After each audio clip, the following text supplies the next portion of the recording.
I'm an electrical engineer. That's what I do for a living, right? I'm a very highly technical guy, and kind of an avid scientist and physicist now in my spare time. Everything's light. You know, your body, you are a light body. Everything that you see outside, it's all light.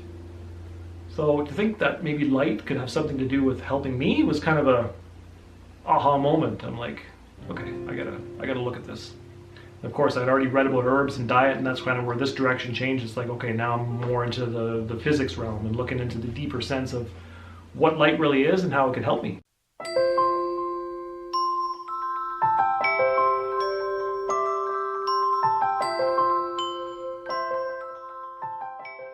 So I started to read everything I could get my hands on that. So I went crazy on that I'm still crazy to this day about it actually, but that's kind of where that started, and it kind of started from a dream. It was interesting.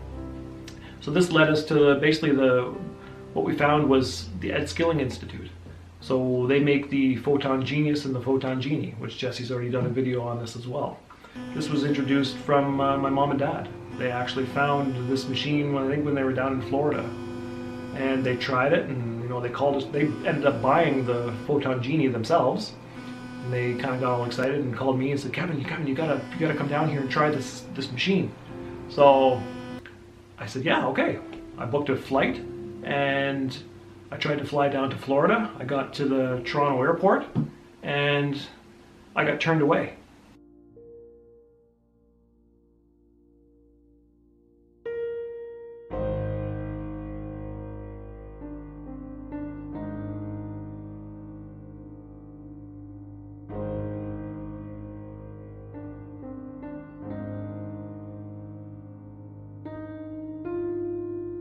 And I really wanted to go down and kind of try this because I figured it could really help me, and this happened. So that whole day for me was really, I still remember that day coming home, and it was just kind of just like, give me some help, a little bit of help, kind of get nature to kind of work with me a little bit here. So I was being tested big time. And so since I couldn't go down and use that, we figured, okay, let's just buy the little machine. They have a smaller version of the Genius is the big machine that you see in the video that Jesse did. The Photon Genie is the miniature version where you have the wands. So we decided, let's buy that. I want to at least try something. So we bought that. Get too close in there. I don't really, again, none of these things are intended to kind of diagnose you or anything like that. And these go on various different parts of your body. They run different types of, I don't want to call them currents, and probably Kevin can explain this a little bit better, but they do release energies that help to heal the body. Start to release what feels like a shock into my body, and I could feel that right up my arm and into my chest when the machine is high enough. As you hold on to these long enough, you'll actually start to smell the ozone that emits off of these. And the idea and the premise is this, and again, it's an amazing type of technology. I don't even know how it was really created, but this is absolutely insane, but this is actually infusing ozone directly into my body. And yeah, that was where some serious changes started to happen. I remember when we first bought that machine, I used it for 20 minutes a day like they recommended and started to ramp it up, and Jesse was doing it too, and the Herc's reactions from that, the most profound that I've ever had. Surpassed anything that I have ever done. So I remember when Jessie first started using this machine, she had to take a whole week off of work. She couldn't get out of bed. She was just comatose. And I was equally as that. I managed to somehow, go through work, and I don't know how I did it, but so this machine was really doing something. We were going too fast, I think, so I think we really needed to kind of slow down a little bit, and we've already had problems with detoxification already, but I think we kind of both realized that, okay, we found something. And all this is just light and action here, So it really kind of got us, or at least me anyway, outside the box and really thinking, whoa, there's way more to reality than what it seems.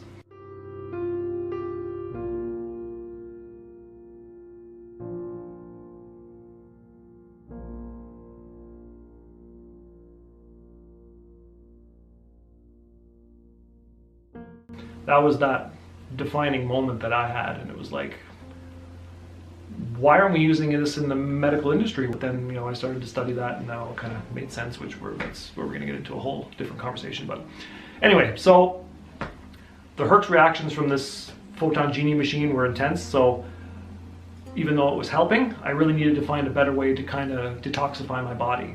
So that's kind of where we led to buying an infrared sauna. So Jesse and I, we went to a place in Collingwood. It's called Sauna Ray. They kind of were shown to have one of the better, you know, infrared saunas on the market. We went there, we looked at it, we bought it. They came here and installed it. And then I started using that basically every day. And that was very, very profound results for me. So basically what I was doing kind of 1 hour of the photon genie, and then I would go in for 45 minutes in the sauna. And I did that every day. I did it every day for I don't know how long. That was just my daily routine. And that's where I just started to feel better. Slowly just started to, the life just came back. It's amazing. So this was huge. And I realized, you know, Jesse and I both, we're onto something here. We need to keep going. The Photon Genius, yeah, I mean, I never did get a chance to go use that at the time. You know, Jesse got to use it before me because she could go into the United States and I couldn't, so she went down with my mom and she tried it out. So I won't go too much into that. You can watch the video on that, but that is some serious medicine for anybody with Lyme disease or any disease. So it's not the end all be all. It's not, and it never will be. There's a lot of other things you need to realize, but it is something that can really help you, and it's light.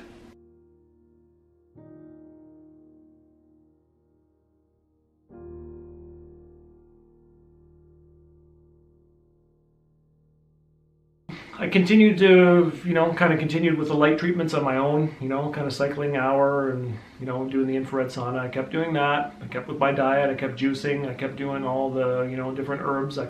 Chaga was another one. Chaga with Lyme, that's one of my favorites. So I kind of made my own little concoction. It's Chaga Powdarko tea. I'll have to put a recipe up on that. And that was some serious results with that too. So I started to do that every day. So drinking coffee and all these other things, I was guzzling that back. There was one Lyme herb that I found. It was called Lyme Core. It's from a lady in Ottawa, Canada. It's called Judy's Organic Herbs. She makes this blend. It's basically Japanese knotweed. It's andrographis, cat's claw, sarsaparilla, and dandelion. Kind of an all-one blend I was putting in my morning juice. Tastes like pure hell, but it was very effective. So I started to continue on with that as well. And then basically kind of one thing, you know, kind of led to the other here too, that we kind of kept going with this, is that we discovered another doctor. He did what's a therapy called Nucca chiropractor. And basically what that is basically kind of it's interesting. It's basically involves how your head sits on your spine. It's basically the atlas bone that he focuses on. So when your head sits on your spine, you know, your brain with your central nervous system going through the spine, this needs to be in alignment. And if it's not, this can really throw off communication within the body. So we found him, and Jessie had already been starting to do these treatments long before me. She started probably, I don't know, a couple years before me. So she was having great results with this. So I thought, I'm going to try it. So I did that, and what he found when he did an x-ray on my back is that, yeah, my neck wasn't sitting on, or my head wasn't sitting on my spine properly at all.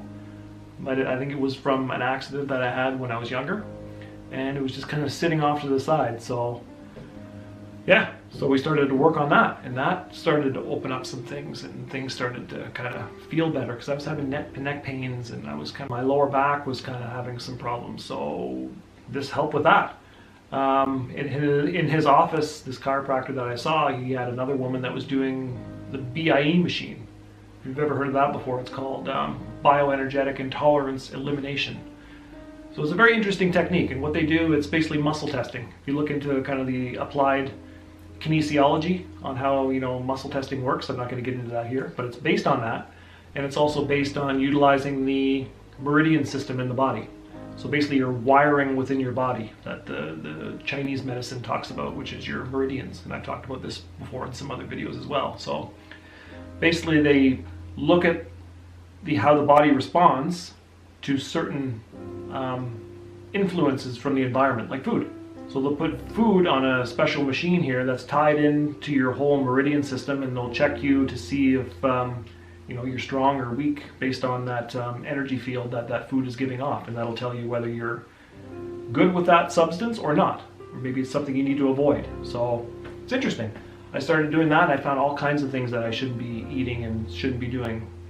So I started to eliminate some of that, and that had a huge impact. So I started to do more type detox methods. I started to do a little bit of bentonite clay baths, some more mud. I started to bathe myself in that to kind of try and suck some of these toxins out of you.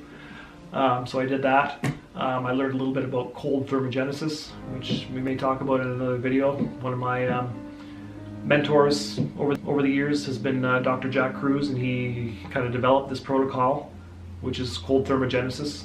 And yeah, it's basically cold therapy. Cold is an amazing thing if you can handle it. That's the one thing. And especially for someone that's kind of, go back to the 3 doshes that I was talking about, where you're high PETA, you're kind of a body on fire. This is a big one to help for that. So yeah, basically what I did is I threw myself in kind of a cold bath. And I dunked my head under freezing cold water. That was kind of it's a protocol, but that's basically what I was doing to kind of cool the body down a little bit. And I had some good results with that too. I did some homeopathy. So I found a woman that was doing some homeopathy kind of concoctions with water. So based on some of she would do some meridian testing, kind of find some meridians that weren't flowing well, and she'd kind of find the energies that would kind of balance that out, which is an interesting technique. I'm not going to go into the details here, and basically that energy she would program into water. So she'd program that in and kind of fill up a couple jugs of water, and you'd go home and drink that for the next several days, weeks. And I had some interesting results for that. There's, you know, I mean, we're going to talk about water later, but water isn't what you think it is. Now, as all of this was going on, I started to look a little more onto EMFs. As soon as I started learning a little bit about light and how light kind of works, and you know, you're a light body, and here we are manipulating light in a lot of different ways through our cell phones and Wi-Fi and all these other things. I'm thinking, is there something here? Is there something that I need to be concerned about? So again, I started studying and looking at everything on that, and I realized that even though there's no real, like, nobody's promoting this stuff, if you go to the doctor or you go anywhere, you know, in the conventional sense, they're going to look at you and laugh at you. But based on my experience in the past about some of the conventional treatments that I've had, didn't work for me, so I realized, okay, that doesn't really mean much to me. So I want to look a little deeper into this. And as I discovered that we're in a serious crisis. That's what I discovered. So I didn't want to play in this science experiment. I wasn't going to be a part of it. Let's put it that way. So I decided to learn a little bit more about that and what I could do in my home. So I kind of studied, there's one organization out there that's kind of more global now. It's called the Building Biologists Association. So I looked and I studied all that stuff. And I'm an electrical engineer, so I already knew a lot of the stuff, and most of the stuff I was reading, you know, on this topic as well was kind of, you know, developing my understanding of what was going on here. So with EMFs, you know, I'm not going to talk too much about that because it's a controversial topic. You know, maybe Jesse and I will probably do a video on this in the future. But what I will say is that we think we know what light is. But in my opinion, I don't think we do. I don't think we do. And why am I saying that? And everybody that's going to be watching this video that's more of a, you know, a scientist or a physicist will say, oh, we know everything about light. You know, you look at Einstein's doctrine, with his relativity and everything else that he's brought to the table, you'll think, of course we know. What are you talking about? Well, you see, with light, there's one particular particle that we talk about that brings light into existence. It's called the photon. So we look at light as, you know, the electromagnetic wave and, you know, the transverse wave. We kind of seem to know and understand this. We seem to have mapped out their effects quite well, actually very well. We know a lot of things about it, so I'm not disregarding that at all. But there's one particular particle that brings that into existence, and it's called the photon. And if you look up on anywhere on the internet right now, nobody knows what a photon is. Nobody's seen one. So if you don't know the very fundamental level of light and what brings light into fruition, then do you really know what light is? I'm stating that it might be something to consider. The reason I bring that up is because it is significant, because there's one gentleman that is kind of one mentor of mine that I've studied a lot of his work, is James Clerk Maxwell. He's kind of the father of electromagnetism. He's just kind of proven all this through a lot of his mathematical work, and it's a science of light. And if you study his work and you look at what he talks about on light, and you look about what we think we know, you're missing something here. He talks about the intrinsic energy of the electromagnetic field, and this is what he states here is leaves you to kind of a black hole, basically. Is what the origin, I'm going to bring this back and say has something to do with the photon and bringing this electromagnetic event into fruition. And that's exactly what a photon is, in my opinion. It's an event.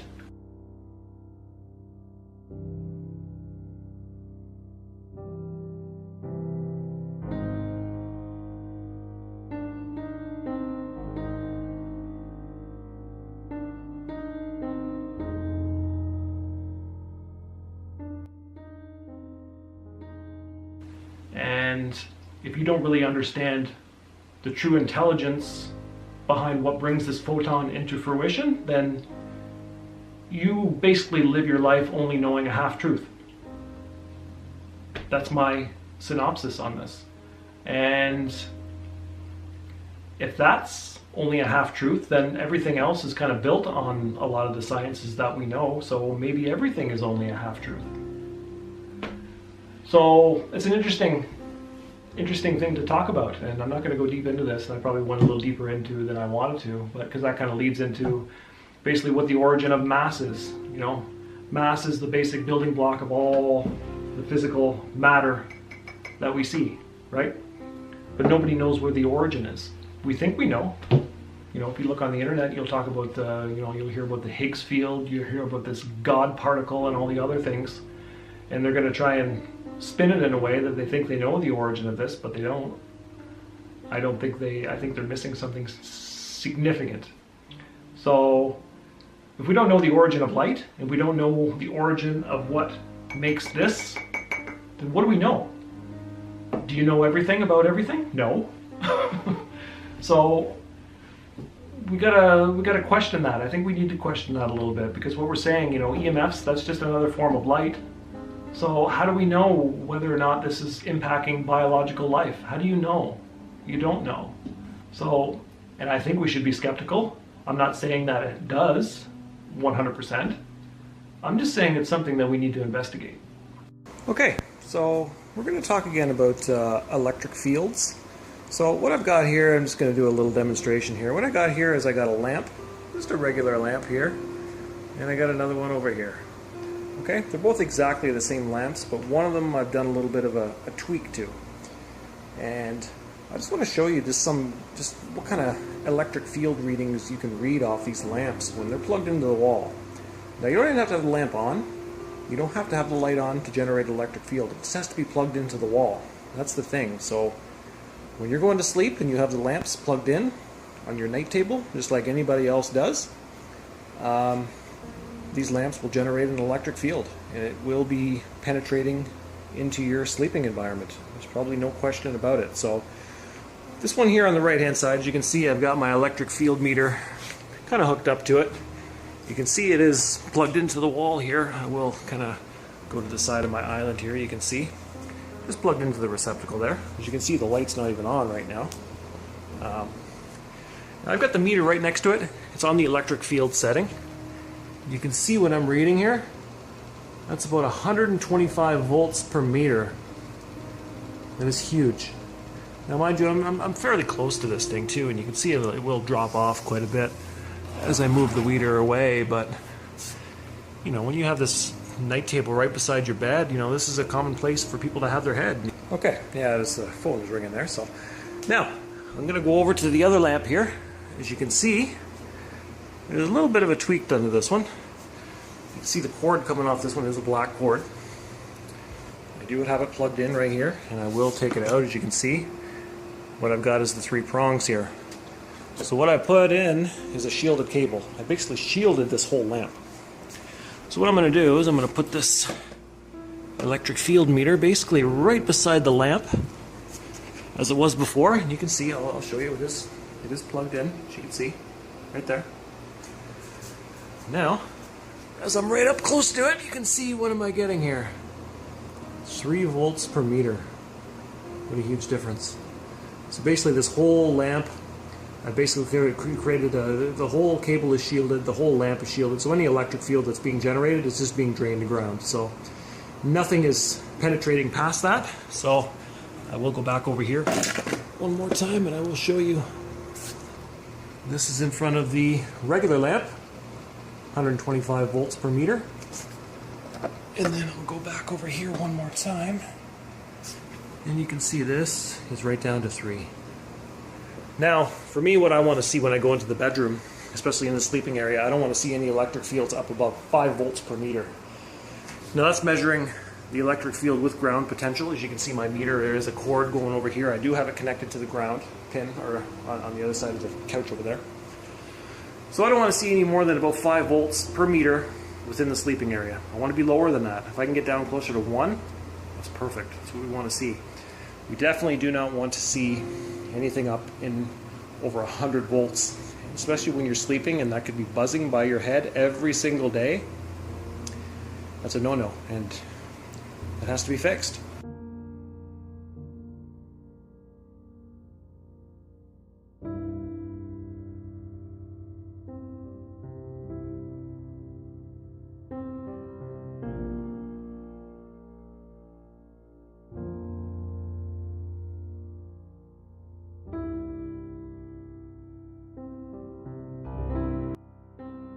And we need to be a little more open-minded and optimistic to this.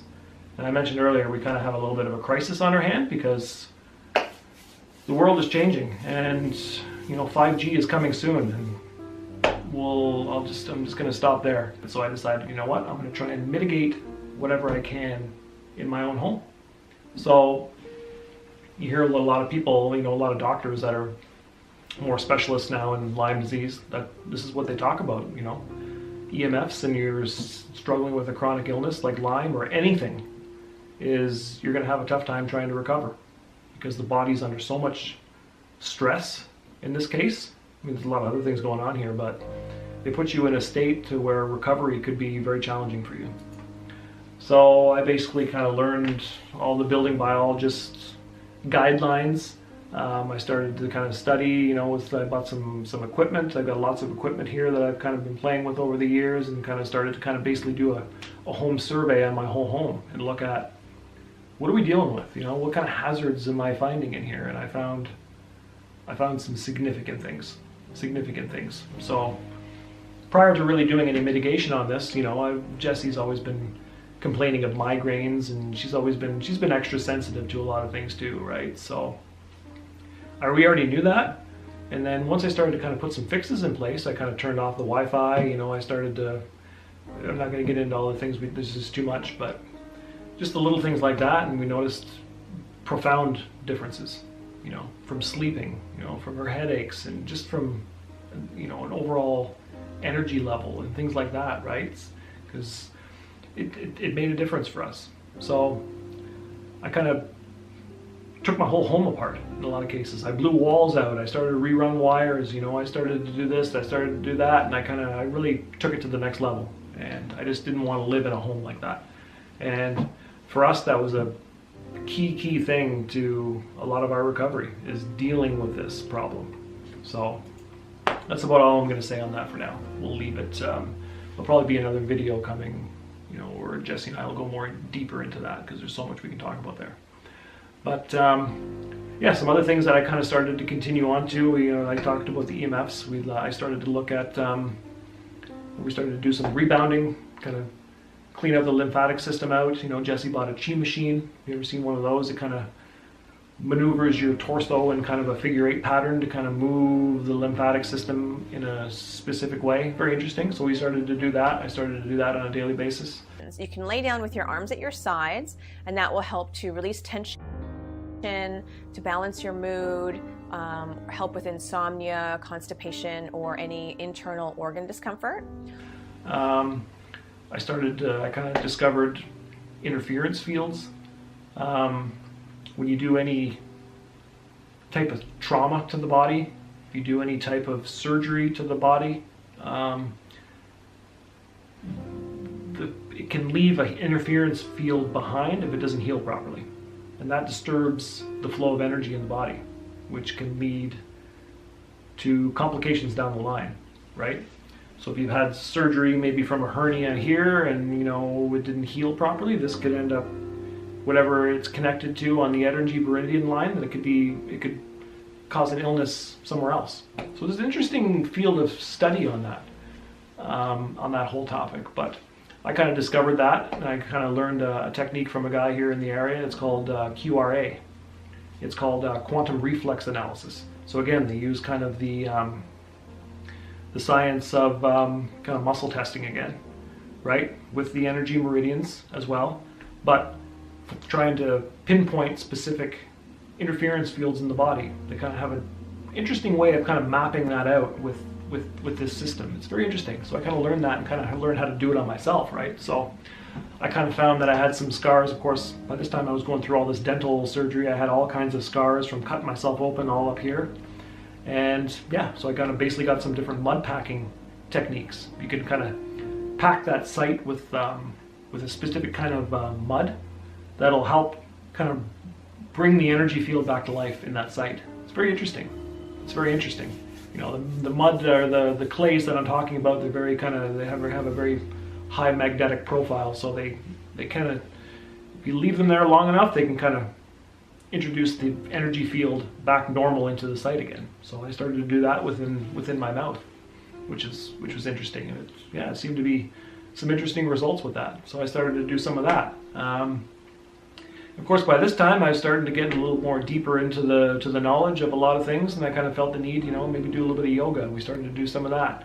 I started to meditate on a daily basis, which something kind of told me one day, this probably will help you. So I started to do that.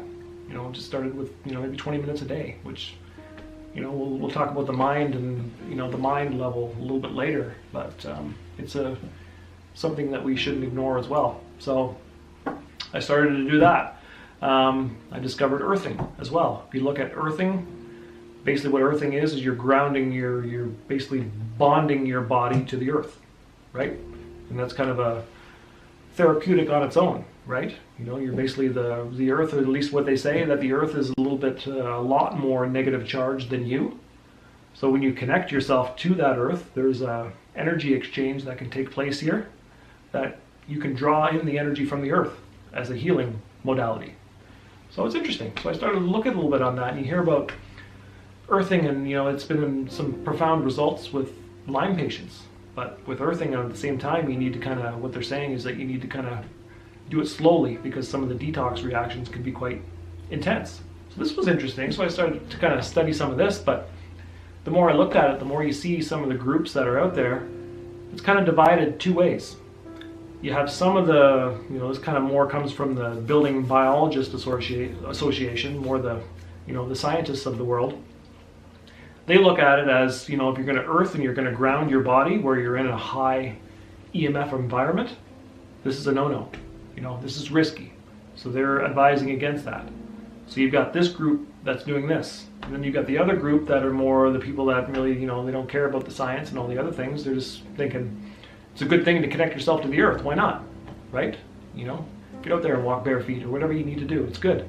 So they're doing that, and they're doing it, whether they're doing it in an EMF hellhole, if you want to put it that way, and they're grounding themselves, and they're saying they're having profound results.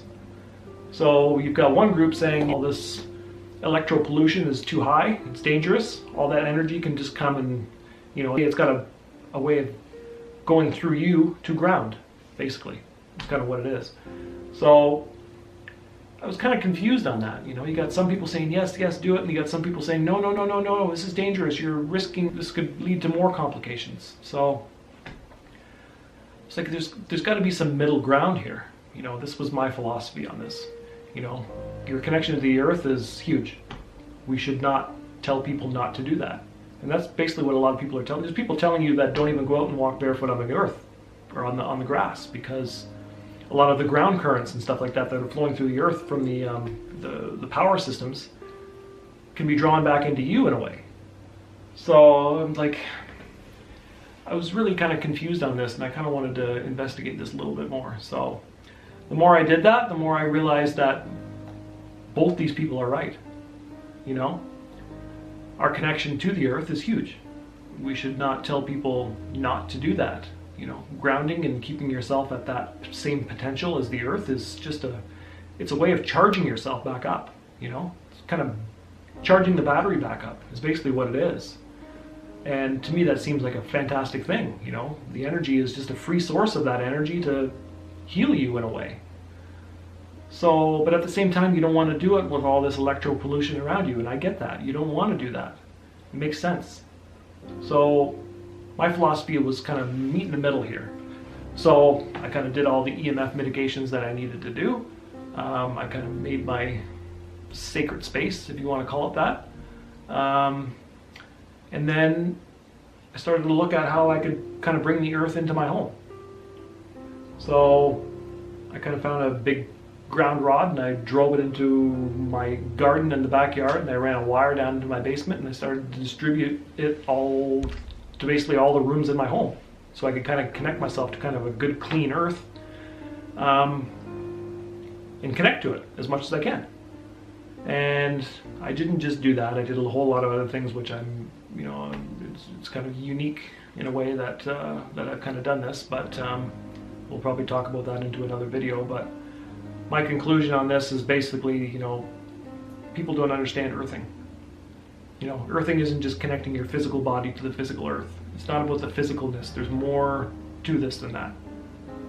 You know, in my opinion, earthing is multidimensional. So you're connecting yourself to this body earth, and you're also connecting yourself up through a higher level through the cosmos. So there's a constant stream of energy that's flowing here that is missed. And that's probably all I'll go there. I don't want to go lose people and think I'm crazy here, but there's more to earthing than just what meets the eye here. So, and this kind of led me into the direction of more Vastu Shastra when you look at creating a sacred space. You know, if you're going to bring earthing in and kind of draw in some of the natural earthing energy that's available and connect yourself to it, at the same time you want to create kind of a sacred space as well to kind of connect you to a deeper, higher level, if you want to say. And we'll leave it at that. So I kind of studied some of that, and we had some good results. I started to herx like crazy when I started to do earthing. You know, I woke up in the, you know, certain days I just feel like I was just, you know, I just didn't feel good.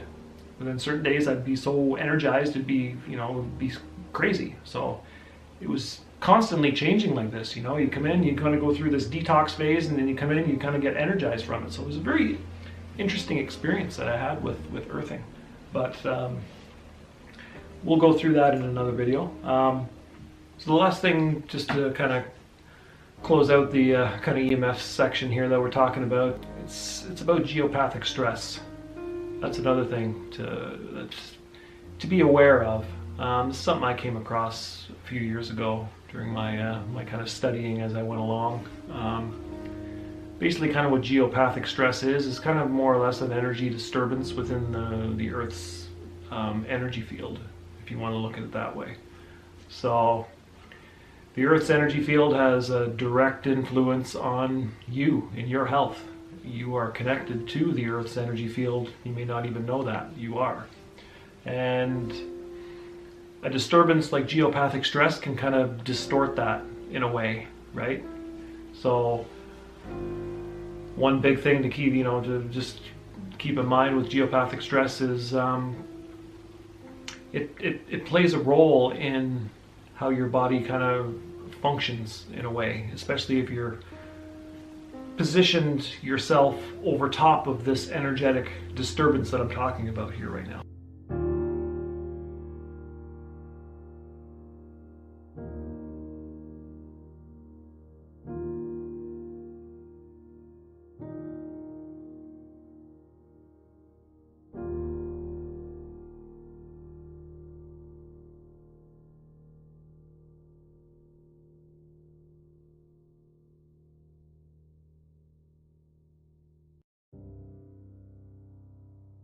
So to kind of put this in perspective, for me personally, I'm talking about kind of a direct experience of this. If you kind of look behind me right now, this is where I sleep over here on this side of the bed. So I've kind of found through my studies that that particular part of the bed is right over top of a geopathic stress zone within the earth. I kind of found this through, I learned a little technique on how to find these things, a technique called dowsing. So I've kind of studied some dowsing, and I bought some equipment to do that, and I've kind of found that there were two significant areas in my home that were potential, or they were geopathic stress disturbances. And the first one was on the bed right here, and the other one was right underneath where I was sitting on the couch, which is basically my favorite spot to sit while I'm kind of playing on the computer or whatever. The only two places I really found in the home that were the big key spots to pay attention to, and they were the two places that I've spent most of my time. So it's interesting, and of course over time I've kind of planted some materials and different things throughout my yard and stuff that can kind of bring that energy disturbance back to life again, if you want to look at it that way. So there are some things you can do, and I've done some things to kind of eliminate that. But yeah, it's important to note that this is big. These geopathic stress zones, the energy field of the earth, it kind of there's a connection. It's very interesting. I'm not going to talk too much about that because it's a deep topic, but there's basically no home that could exist without them. They naturally occur. That's the thing. They kind of occur on specific lines on the energy grid of the earth, and if one of these lines kind of happens to go through your home, or if you have an underwater, water vein that's going through, your house, but it's underneath, buried underground, this can also cause this kind of geopathic stress disturbance that I'm talking about. There's a lot of things that can contribute to that, but it's interesting. If you don't want to position your body above one of these, because it disturbs this connection that you have to the Earth's energy field, and you don't want to disturb that. And there's been a lot of studies that have been linked to cancer and all kinds of different things from living under these zones. They've done a lot of work on that over in Europe, so they take that very seriously. And here in the West, not so much. We build houses, we don't really care, right? We don't care, we don't even pay attention to this stuff, right? So the position of your bed, the position of where your child sleeps, it's something to consider. You don't want to place yourself over top of one of these things, or else it can lead to make you sick. And it just goes to show you, I was very, very, very sick, and the two places that I spent most of my time were shown to be within a geopathic zone. But I've kind of since mitigated some of that, so it's kind of not an issue anymore. But it's something to bring up. Keep in mind, geopathic stress. You can Google it. You can get some information on that. It seems to be a real thing. It's kind of more of a phenomenon, and the conventional sense of science, they don't look at it, they don't take anything seriously, because there's a deeper science that needs to be brought to the table to explain it. So, but it's just something I wanted to bring up because it's something that affected me. The next one we can talk about is water. So anybody with any illness, if you're struggling with your health, water is key, right? We need to get ourselves some good, pure water. So people don't understand water.